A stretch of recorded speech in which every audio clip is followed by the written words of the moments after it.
Welcome to Fire Engineering's Training Minutes. I'm Steve White, Battalion Chief with the City of Fishers Fire Department. In this segment, we're going to be focusing on stabilization and gaining access. We're going to have the crew come in and do step-by-step operations prior to extrication.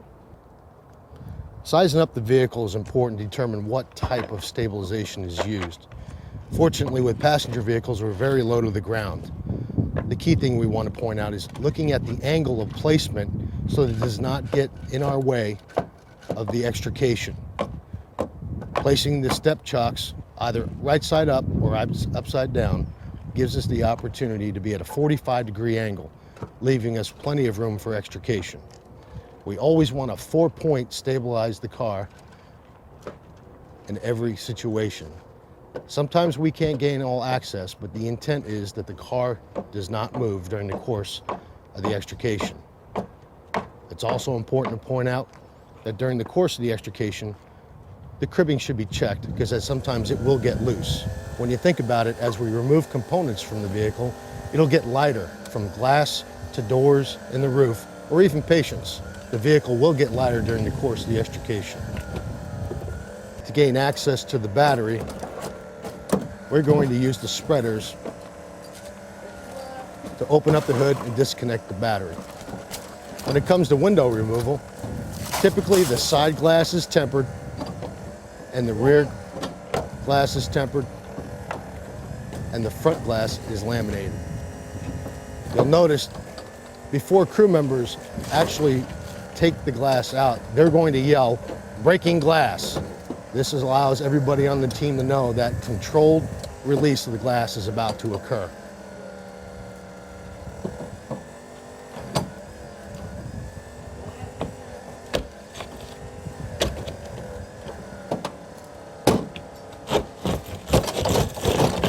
For safety reasons, you'll also notice that when removing the laminated glass, rescuers have their mouth and nose covered with protection. If you're wearing a firefighter Nomex hood, that can also be used to be pulled up over your nose and mouth.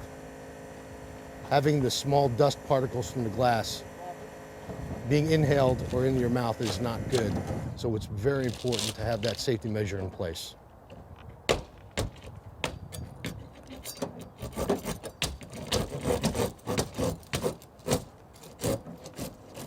Keep in mind, during these operations, we will have the victim or victims covered with some type of protection.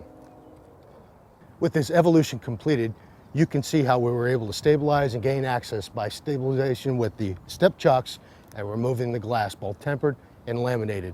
Again, we want to reiterate keeping the step chocks at a 45-degree angle to keep wide access for extrication operations and patient removal. Sometimes the vehicle is going to be lower and it cannot accommodate a step chock.